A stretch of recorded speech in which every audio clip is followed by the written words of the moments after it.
యేసుక్రీస్తు నామములో మరి చక్కని సమయాన్ని ప్రభు మనకి ఇచ్చారు. హల్లెలూయా. మంచి సమయం, శ్రేష్టమైన సమయం ప్రభు మనకి ఇచ్చారు. అందుని బట్టి దేవునికి వందనాలు. చిన్న ప్రార్థన చేసుకుని వాక్యంలోకి వెళ్దాం. మహాపరిశుద్ధుడా, మహోన్నతుడా, యేసయ్యానికి వందనాలు. ఇంత చక్కని సమయాన్ని నువ్వు మాకు ఇచ్చి ఉన్నావు. ఇదిగో ప్రభువా, ఎంతమంది బిడ్డలైతే నీ సన్నిధికి వచ్చారు, ప్రతి బిడ్డను దీవించి ఆశీర్వదించండి ప్రభువా. నేను కాదు కానీ మీరే మీ వాక్యము ద్వారా మాట్లాడండి. ఇదిగో ప్రభువా, చక్కని వాక్యము విత్తబడడానికి నీ కృప దయచేయండి. నీ దైవజనురాలని నీ ఆత్మతో నింపి పరిశుద్ధాత్మ సహాయం నాకు ఎంత అవసరమై ఉన్నది ప్రభువా. పరిశుద్ధాత్మ సహాయము ద్వారా దేవుని వాక్యం బోధించడం నీ కృప దయచేయమని, వచ్చిన ప్రతి బిడ్డను దీవించి ఆశీర్వదించమని యేసుక్రీస్తు వారి నామమున ఈ ప్రార్థన అడిగి వేడుకొని పొంది ఉన్నాము తండ్రి, ఆమేన్. Praise the lord. ప్రభు అయిన యేసుక్రీస్తు నామములో మీ అందరికీ నా వందనాలండి. మరి చక్కని సమయాన్ని ప్రభు మనకి ఇచ్చారు. హల్లెలూయా. దేవుని స్తుతించడం, దేవుని కనపరచడం ఎంతో మంచిది. పరిశుద్ధాత్మ సంచారము మన మధ్య ఉన్నది. దేవుడు మన ప్రతి ప్రార్థన వింటూ ఉన్నాడు. మన ప్రార్థనకు ఆయన జవాబు ఇవ్వబోతూ ఉన్నాడు. హల్లెలూయా. చూడండి, బైబిల్ గ్రంథం తెరిచినట్లయితే గలతీయులకు రాసిన పత్రిక 6వ అధ్యాయము 7వ వచనం. గలతీయులకు రాసిన పత్రిక 6వ అధ్యాయము 7వ వచనం.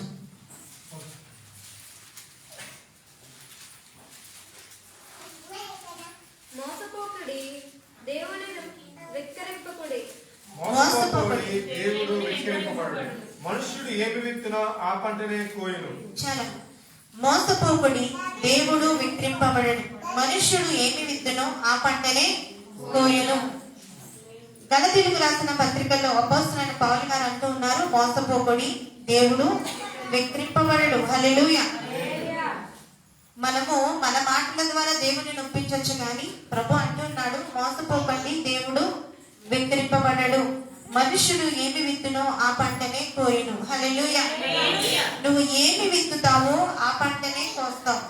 మందిరంలో కావచ్చు, ఇంటి దగ్గర కావచ్చు, సమాజంలో కావచ్చు, నువ్వు ఎక్కడున్నా సరే నువ్వు ఏమి విత్తుతున్నావో ఆ పంటనే కోస్తావు. మంచిని విత్తితే మంచి శ్రేష్టమైన పంటను కోస్తావు. ఒకవేళ మంచి విత్తకపోతే నువ్వు మంచి పంటను కోయలేవు. హల్లెలూయా.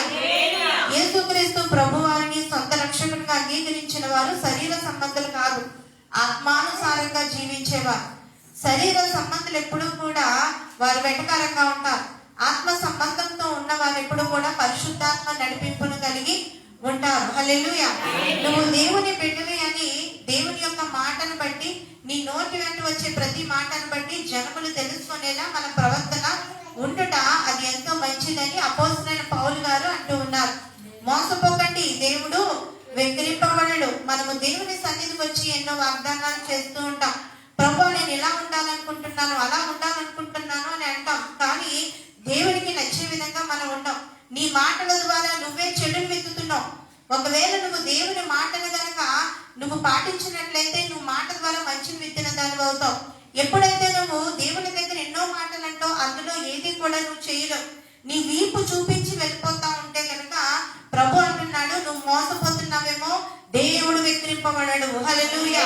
ఆయనకి సమస్తము తెలుసు, సమస్తాన్ని ఆయన చూస్తూ ఉన్నాడు. ప్రతి మనిషి యొక్క నడవడిక దేవునికి తెలుసు. ప్రతి మనిషి యొక్క ఆలోచన దేవునికి తెలుసు. ప్రతి ఒక్కరి హృదయ ఆలోచన దేవునికి తెలుసు. ఎప్పుడు ఏ మనుషుని ఏ విధంగా ఆశీర్వదించాలో దేవునికి తెలుసు. ఎప్పుడు ఏ మనిషిని తన దేన స్థితిలో నుండి లేవనెత్తాలో దేవునికి తెలుసు. కాబట్టి మనం ప్రార్థన చేసినప్పుడు సమస్తాన్ని పొంది ఉన్నాము అని అడిగి ప్రార్థన చేయాలి. హల్లెలూయా. దేవునితో ఒక మంచి సంభాషణ మనము కలిగి ఉండాలి. ఆత్మ నడిపింపు గల ప్రార్థన మనకి ఎంతో అవసరమై ఉన్నది. దేవుని సన్నిధిలో మనం ఉంటున్నప్పుడు మనము ఎంతో చక్కగా పాటలు పాడుతాము, వాక్యం చదువుతాము, వాక్యాన్ని వింటూ ఉంటాం, ప్రార్థన చేస్తూ ఉంటాం. నువ్వు ఏది విత్తితే ఆ పంటనే కోస్తావు. హల్లెలూయా. ఈ రోజు చూడండి, దేవుని సన్నిధి ఇక్కడ జరుగుతుందని అనేక మంది వచ్చారు. వచ్చిన వారు ఈ యొక్క మంచి దేవుని సన్నిధిలో మంచి విత్తుతూ ఉన్నారు. ఆ యొక్క పంటను తప్పనిసరిగా కోస్తారు. దేవుని సన్నిధిలో మనము ఏమి చేసినా దేవుడు మనకి తిరిగి ఇస్తాడు. ఎందుకు చేతనగా ఆయన రుణస్థుడు కాదు. హల్లెలూయా. ఇక్కడ పౌలు గారు అంటూ ఉన్నాడు కదా, ఏలయనగా తన శరీరేచ్ఛల నుండి విత్తువాడు తన శరీరము నుండి క్షయమను పంట కోయెను. హల్లెలూయా.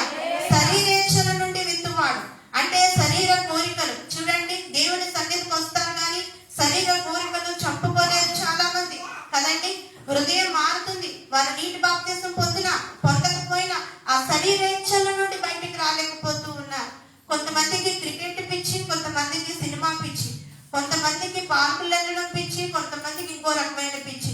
వారు నీటి బాప్తిసం పొందకపోయినా శరీరేచ్ఛలను బట్టి వారు జీవిస్తూ ఉంటారు. వారు ఏ పంట అయితే ఏదైతే విత్తనం విత్తుతున్నారో ఆ పంటనే కోస్తారు. హల్లెలూయా. ఇప్పుడు ఏమీ తెలియదు, ఇప్పుడు అంతా సమయంగా ఉంటది.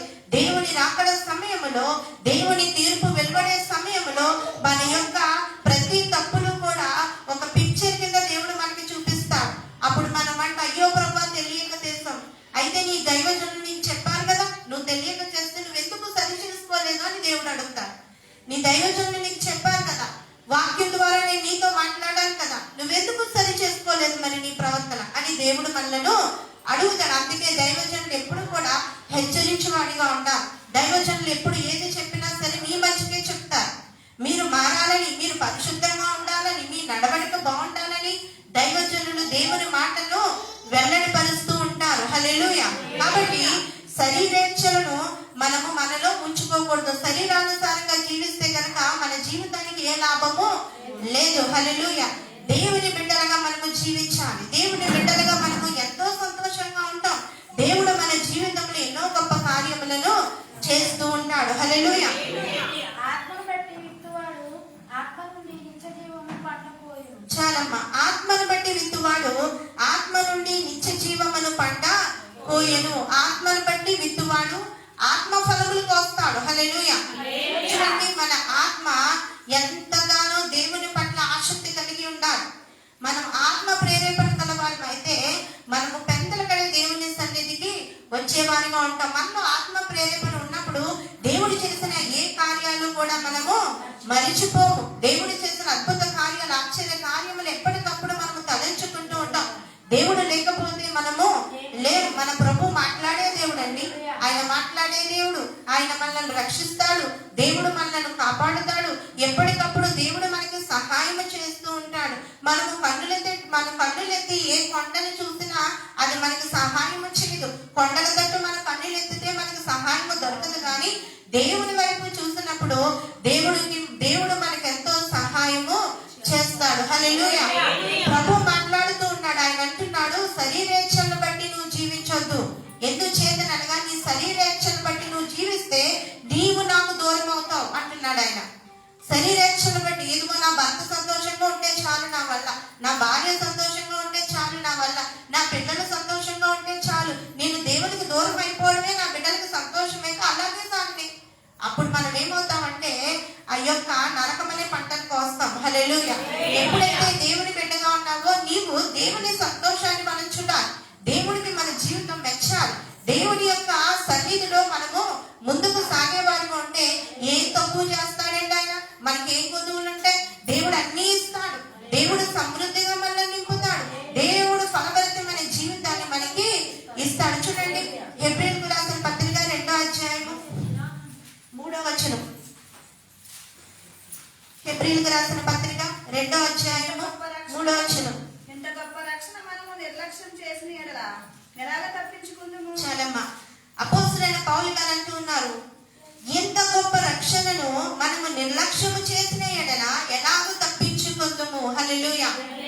ఎంతో గొప్పది రక్షణ అనేది. ఇందాక తల్లి గారు వాళ్ళ కుమారుల కోసం ఏడుస్తా ఉంటే నిజమే, తల్లికే ఉంటుందా ఏడుపు. మరి పిల్లలకి అర్థమవుదు. మా అమ్మ పిచ్చిదేమో, ఇలా ఏడుస్తుందేమో అనుకుంటారు అంతే. పిల్లలకి తెలియదు కానీ తల్లికి ఆ భారం ఉంటది. నా కుమారుడు మారితే బాగుండు, దేవుడు పిలిచాడు కదా ఈ సంవత్సరంలో, ఇప్పుడే కదా దేవుడు పిలిచాడు, నా పిల్లలు ఆ మాటకి లొంగి దేవుని మాటకు లోపడితే బాగుందని ఆ యొక్క బాధ ఉంటది. ఎందుచేతనగా ఎంత గొప్ప రక్షణను నిర్లక్ష్యము చేస్తే మనము ఎలాగో తప్పించుకుందాము. ఎంతో గొప్పదండి రక్షణ. ఎంతో మందికి దొరకదు, ఎంతో మందికి దొరకదు. ఎవరికో లేని భాగ్యాన్ని దేవుడు మనకి ఇచ్చాడు. ఈ సమయంలో ఎంతమంది ఇళ్ల దగ్గర టీవీ సీరియల్స్ దగ్గర ఉండిపోయారు. మనమైతే దేవుని సన్నిధిలో ఉన్నాం.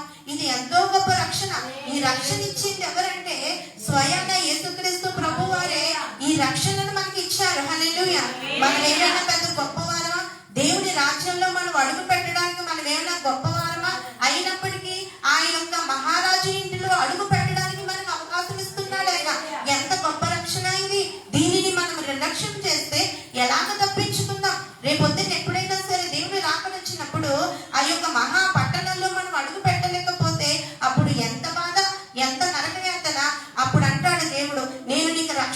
ఇచ్చాను కానీ నువ్వు దాన్ని పొందుకోలేకపోయావు. హల్లెలూయా. నేను నిన్ను పిలిచాను, పేరు పెట్టి నిన్ను పిలిచాను, కానీ నువ్వు దానిని పొందుకోలేకపోయావు. నీ చేతులారా నువ్వు దాన్ని వదిలేసావు. నీ చేతిలోని 1 కోటి రూపాయల వజ్రం ఉంది. ఆ వజ్రాన్ని ఇసుకలో నడుస్తుండగా నీ చేతులారా వదిలేస్తే అది దొరకకపోతే నీకెంత బాధ. అంతకు మించి గొప్ప భాగ్యం దేవుని రక్షణ అంటే. హల్లెలూయా. ఇంత గొప్ప రక్షణను నువ్వు నిర్లక్ష్యము చేస్తే ఎలా తప్పించుకుంటావు? తల్లిగారు శేషకుమారి గారు అంటున్నారు, నా కుటుంబం కోసం ప్రార్థన చేయండి. ఇంత గొప్ప విలువైన రక్షణ నా బిడ్డలకు లేదు, ప్రార్థన చేయండి అని. నిజమే, గొప్ప రక్షణను మనము విడిచిపెడితే ఎలాగో మనము తప్పించుకుంటాం. అందుకే అంటున్నాడు కదా పౌలు గారు, నువ్వు ఏమి విత్తితే ఆ పంటనే కోస్తావు. నువ్వు రక్షణ ఆనందం అనే విత్తనం విత్తితే కనుక నిత్య జీవం అనే పంటను కోస్తావు.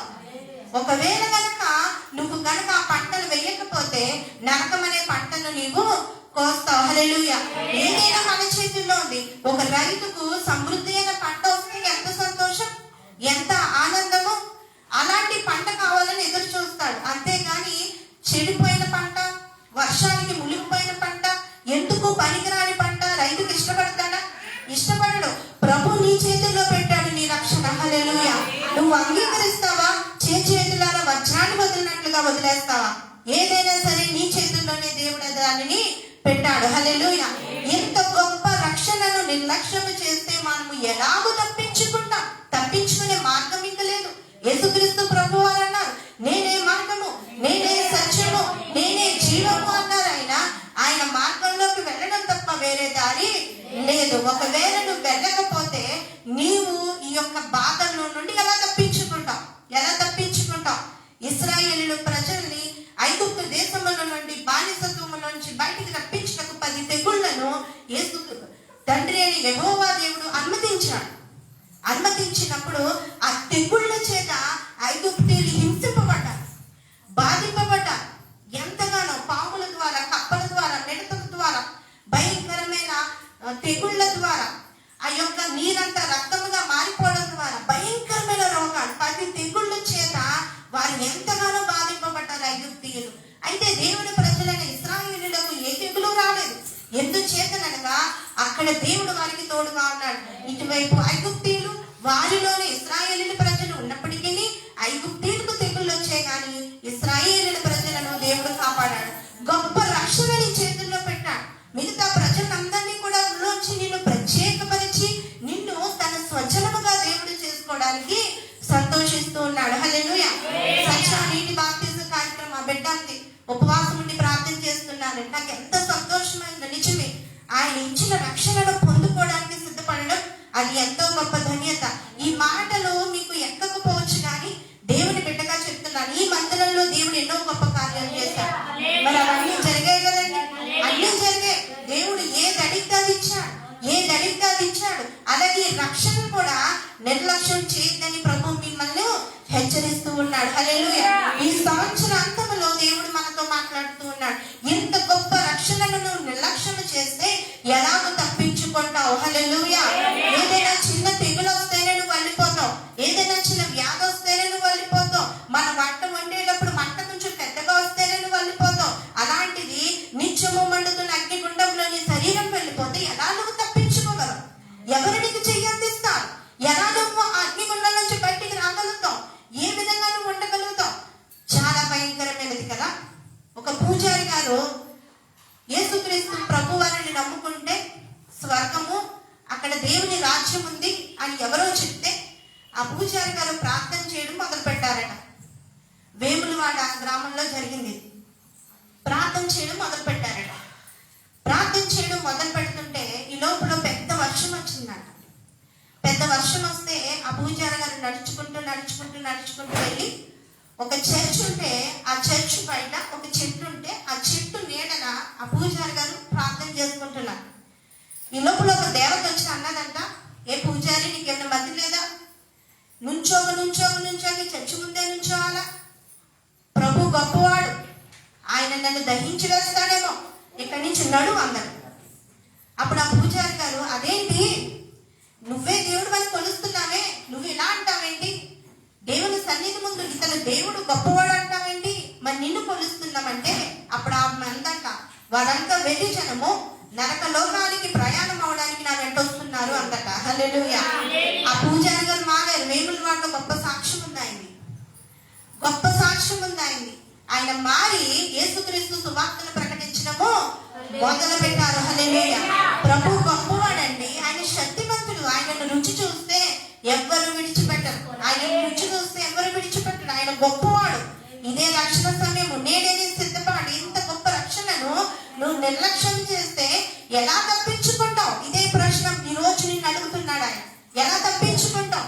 ఒక బంగారము నీ చేతుల్లో పెడితే నువ్వు వద్దంటున్నావు, ఒక వజ్రాన్ని నీ చేతుల్లో పెడుతుంటే నువ్వు వద్దు అంటున్నావు. ప్రభు అంటున్నాడు, పరలోక రాజ్యము బంగారు వీధులుంటాయి, వజ్రాలతో కట్టబడి ఉంటది. అటువంటి మహా నగరాన్ని నువ్వు వద్దంటున్నావు. అక్కడ అడుగు పెట్టడమే మహా భాగ్యము. హల్లెలూయా.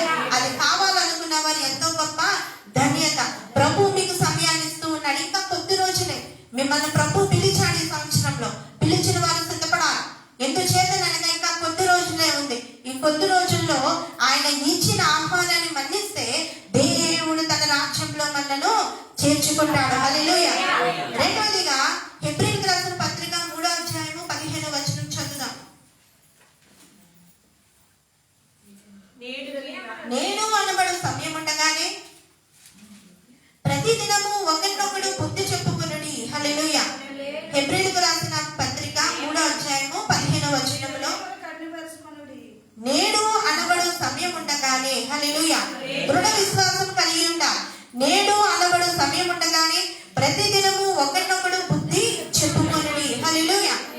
నేడు అనబడే సమయం ఉండగానే. ఇక్కడ కొంతమంది అనుకుంటారు మనసులు, పాస్టర్మ గారు ఎప్పుడు ఇదే చెప్తున్నారు, నీటి బాప్తిస్మము ఇంక ఇదే మాకు వాయిస్తారు కొరటి అనుకోవచ్చు. కానీ ప్రభు అంటున్నాడు, నేడు అన్న సమయం ఉండగానే ఒకరినొకరికి బుద్ధి చెప్పుకోండి అని వాక్యం సెలవిస్తుంది. ఈ మాటకు మేము లోబడిపోయి, మీరు మనసులో ఏమనుకున్నా పర్వాలా, కానీ దేవుని మాట వెళ్ళడవ్వాలి. హల్లెలూయా. పౌలు గారు అంటూ ఉన్నారు, నేడు అనబడు సమయం ఉండగానే ప్రతి దినము ఒకరినొకరు బుద్ధి చెప్పుకొనుడి. ఏదైనా మొదటి నుండి మనకున్న దృఢ విశ్వాసము అంత మట్టుకు గట్టిగా చేపట్టిన ఎడలనే క్రీస్తులో పాలువారమై ఉందుము. హల్లెలూయా. మొదట మనకున్న విశ్వాసము అంతము వరకు గట్టిగా పట్టుకుంటేనే క్రీస్తులో పాలువారమై ఉంటామంట. ఎంత గొప్ప వాక్యము. చిన్న శ్రమ వస్తే దేవుణ్ణి ఎదిరించేస్తా ఉంటాం. మన చర్చ్ ఓపెనింగ్ కానీ కొన్ని రోజులకి నాన్నగారిని నిద్రించారు. అయితే నేను ఒంటరి తనములో ఆకాశం వైపు చూసి దేవుని వైపు చూశానంటే ప్రభు ధైర్యాన్ని ఇచ్చి నడిపించాను. నా ఇద్దరు పిల్లలకి, పాస్టర్ గారికి కరోనా అటాక్ అయినప్పుడు నేను ఒంటరిగా ఉన్నప్పుడు దేవుని వైపు చూశాను, నాకు బలం ఈ ప్రభు. నేడు అన్న సమయం ఉన్నప్పుడే ప్రభు నువ్వు మమ్మల్ని రక్షణలోకి నడిపించావు. ప్రాణం చాలా అమూల్యమైనది. దేవుని రక్షణ మనకి ఉంటేనే మన ప్రాణానికి ఒక భరోసా అనేది ఉంటుంది. హల్లెలూయా. ప్రతి క్రైస్తవుని యొక్క నిరీక్షణ ఏంటంటే చనిపోయిన తర్వాత జీవితం ఉన్నదని. హల్లెలూయా. చనిపోయిన తర్వాత జీవితం ఉన్నది. ప్రతి క్రైస్తవుని నిరీక్షణదే. నా నిరీక్షణదే. నేను తప్పనిసరిగా మా నాన్నగారిని చూస్తాను, మా నాన్నగారిని తప్పనిసరిగా చూస్తానన్న ఒక నిరీక్షణ నాకున్నది. ప్రతిరోజు నేను బాధపడతాను, కానీ ఆ బాధలో ఒక సంతోషం. మనిషి మా దగ్గర లేరు, కానీ ఒకానొక రోజున ప్రభు నువ్వు నాకు చూపిస్తావు, నేను చూస్తాను, నేను మాట్లాడతానని ఒక ధైర్యం. కాబట్టి మనమంట అనుదినము ఒకరికొకరు బుద్ధి చెప్పుకోవాలి.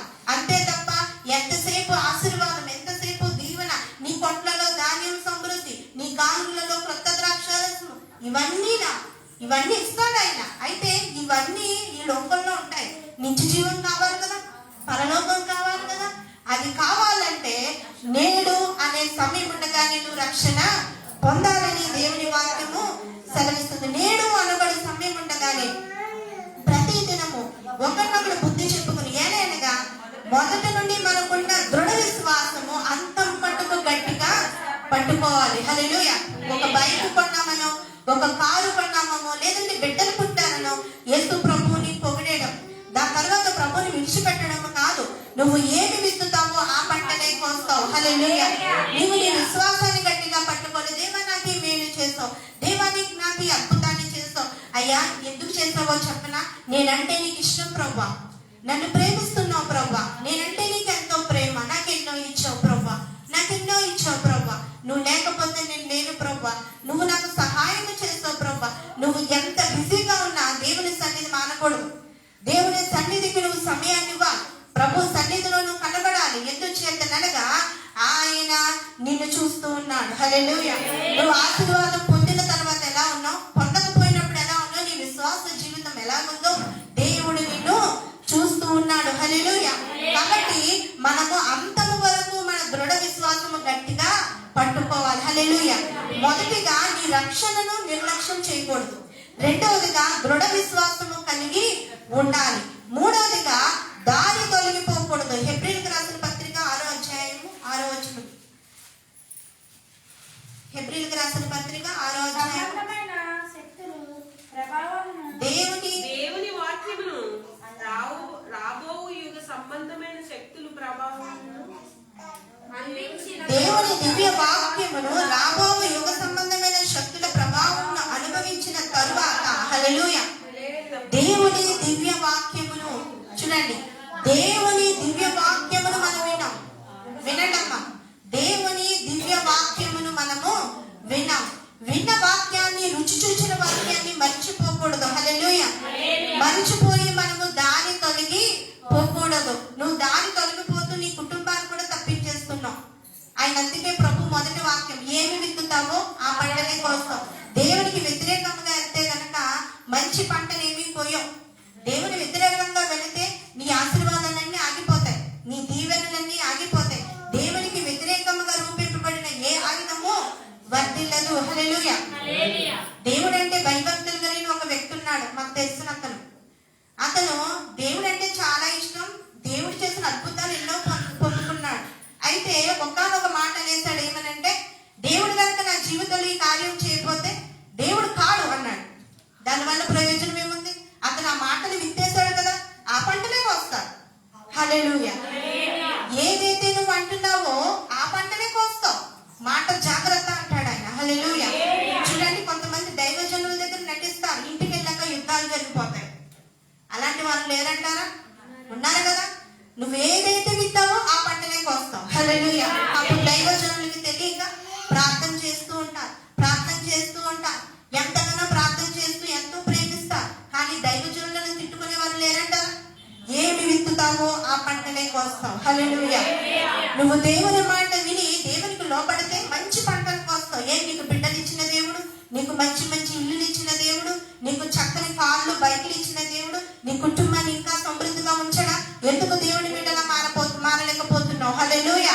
దేవుని వాక్యం అంటుంది కదా, ఇలాగంటుంది, దేవుని దివ్య వాక్యమును రాబోవు యుగ సంబంధమైన శక్తుల ప్రభావం అనుభవించి, అంటే రుచి చూచిన తరువాత తప్పిపోయిన వారు తమ విషయంలో దేవుని కుమారుని మరణాశిలో వేస్తున్నారు. హల్లెలూయా. చూడండి, దేవుని రుచి చూశారట, బాహాటముగా దేవుని కార్యాలన్నీ అనుభవించారట. అయితే మరలా దారి తప్పిపోయి దేవుని విడిచిపెట్టి యేసుక్రీస్తు ప్రభు వారిని సిలువ వేస్తున్నారంటే ఎవరు? క్రైస్తవులే. హల్లెలూయా. మన యొక్క ప్రవక్త, ఇందాక పాస్టర్ గారు ఎందుకన్నారన్నమాట, దేవుని సన్నిధిలోని ప్రవక్తనని. మనము దేవుని మరలా సిలువ వేసే ప్రవక్తన మనలో ఉండకూడదు. హల్లెలూయా. అస్సలు ఉండకూడదు. ఎప్పుడు కూడా మనము ఎలా ఉండాలంటే మన ప్రవర్తన సరిగా ఉండాలి. హల్లెలూయా. అందుకే చిన్న చిన్న చీరల కోసం డిస్కషన్ వచ్చినా నేను భయపడిపోతాను. ఎందుకంటే అమ్మో, దేవుని సన్నిధిని ఇష్టానుసారంగా ఎవరు మాట్లాడకూడదు. భోజనాల కార్యక్రమం నేను భయపడిపోతాను. అమ్మో, వంతులు వేసుకోకూడదు, ఇది దేవునిది, దేవుని పని వంతులా. నేను అన్నాను, ఎవరు మాట్లాడకపోతే నేనే చేస్తాను ఆ పని. ఎందుచేతనో చెప్పమంటారా? దేవుని పనిది. దేవుని పని చేసేటప్పుడు మనం చాలా జాగ్రత్తగా చేయాలి. దాని దేవుని నామానికి అవమానం కలగకూడదు.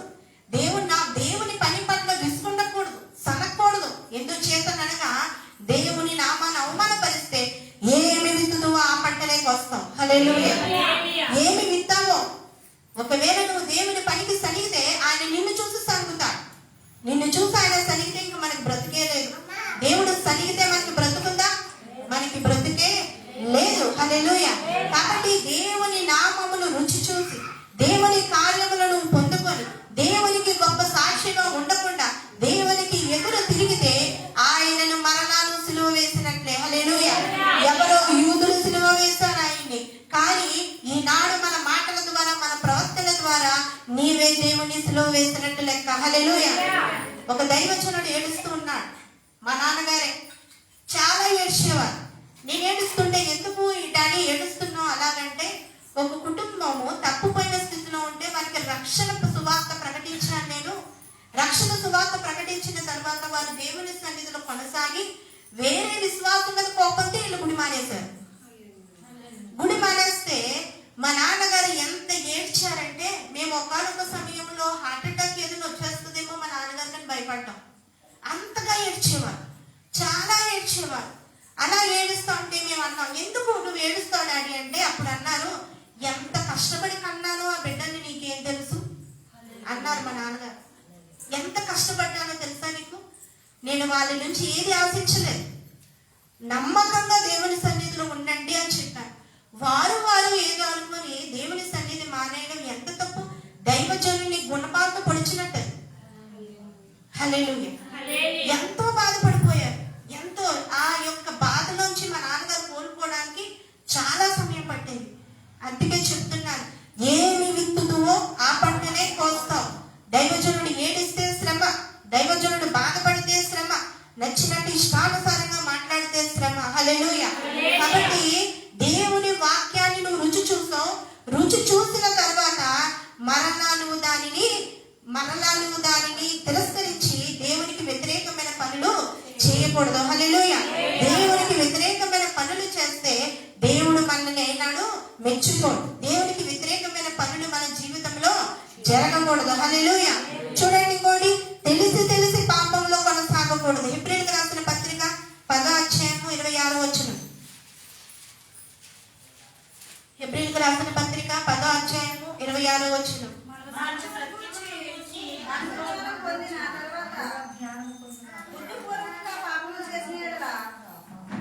పాపములకు బలికను ఉండదు. హల్లెలూయా. మనము సత్యమును గూర్చి అనుభవ జ్ఞానము పొందిన తర్వాత, చూడండి, మనము సత్యము గూర్చి అనుభవ జ్ఞానము పొందాం అంటే దేవుడు ఎటువంటి వాడో, దేవుడు గొప్పవాడు, దేవుడు శక్తిమంతుడని అనుభవంగా తెలుసుకున్నాం. తెలుసుకొని మరలా నువ్వు పాపము చేస్తే గనక ఆ పాపమునకు విముక్తి లేదు, ఇంకా ఆ పాపమునకు ఇంకా బలి లేదు, దానికి క్షమాపణ లేదని దేవుని వాక్యము సెలవిస్తుంది. నువ్వు నీటి బాప్తిసం పొందామంటే ఇకపై నేను పాపము చేయను, ఇకపై నేను పాపము జోలికి వెళ్ళను, యేసుక్రీస్తు బిడ్డగా నేను జీవిస్తానని ఒక వాగ్దానం చేసి నువ్వు నీటి బాప్తిసం పొందావు. మరలా నీ వెకిలి చేష్టల వల్ల కానీ, నీ ప్రవర్తన ద్వారా కానీ మరలా పాపము వస్తే గనక దానికి విముక్తి ఇంకా లేదు. హల్లెలూయా. అదే వాక్యము సెలవిస్తుంది, మరలా పాపము చేసిన యెడల పాపమునకు బలి ఇకను ఉండదు, కానీ న్యాయపు తీర్పునకు భయముతో ఎదురు చూచుటయు విరోధులను దహింపబోవు తీక్షణమైన అగ్నియు నీకును ఉండును. హల్లెలూయా. చూడండి, నీ కోసం 10 సార్లు ప్రభు చచ్చిపోడు, ఇంకా అయిపోయింది, ఒకసారి ఆయన బలియాగం అయిపోయింది. నువ్వు ఎప్పుడైతే యేసుక్రీస్తు ప్రభు వారిని సొంత రక్షకునిగా అంగీకరించావో మరలా నువ్వు పాపము జోలికి వెళ్ళకూడదు. ఒకవేళ నువ్వు పాపము చేస్తే గనక నీ కోసం మళ్ళీ ఆయన బలి అవ్వడు, కానీ నీ కోసం ఒక తీర్పు ఎదురు చూస్తూ ఉన్నది. హల్లెలూయా. అందుకే ఇక్కడ సాక్ష్యం చెప్పినప్పుడు జాగ్రత్త, నువ్వు అన్న మాట వెనక్కి తీసుకోకూడదు. నువ్వేదైతే ఇక్కడ సాక్ష్యం చెప్పావో దాని ప్రకారము జీవించాలి. సాక్ష్యం చెప్పేటప్పుడే అన్ని ఆలోచించుకుని చెప్పాలి. ఎప్పుడైతే నువ్వు సాక్ష్యం చెప్పావో దాని ప్రకారము జీవించాలి. తెలిసి పాపము చేస్తే ఏమి విత్తుదువో ఆ పంటనే కోస్తావు. హల్లెలూయా. చూడండి, దానికి పాప పరిహారం ఇంకా లేదు. ఆయన మరలా బలి కాదు, మనము పాపాత్ములం అయిపోతాము. ఏంటంటే దానికి శిక్ష దహింపబోవు తీక్షణమైన అగ్నియు ఇకను ఉండును. హల్లెలూయా. తీక్షణమైన అగ్ని ఉండునంట, తీక్షణమైన అగ్ని ఉండును. దేవుని బిడ్డలను దేవుని మందిరానికి రాకుండా ఆపడం కూడా ఒక పాపమే. చూడండి, తల్లి గారు శేషమ్మ గారు ఎంతో దూరం అయిపోయిందండి మందిరం, ఇక్కడికి వస్తాను అన్నారు. నిజంగా ఎంతో సంతోషం. ప్రార్థించే తల్లుని తీసుకురా ప్రభు అన్నప్పుడు ఆమె సన్నిధికి వచ్చారు. ప్రార్థించే తల్లులు, ఆమె దూరం అయిపోయింది, నాకు మందిరం ఎక్కడుంది అన్నప్పుడు దేవుడు ఈ మందిరాన్ని చూపించాడు. ఏమని ప్రార్థన చేస్తున్నాను, ప్రార్థించే తల్లి కావాలని. నా మాట ఆవిడ మాట దేవుడు అంగీకరించి ఇక్కడికి తీసుకొచ్చాడు ఆయన. హల్లెలూయా.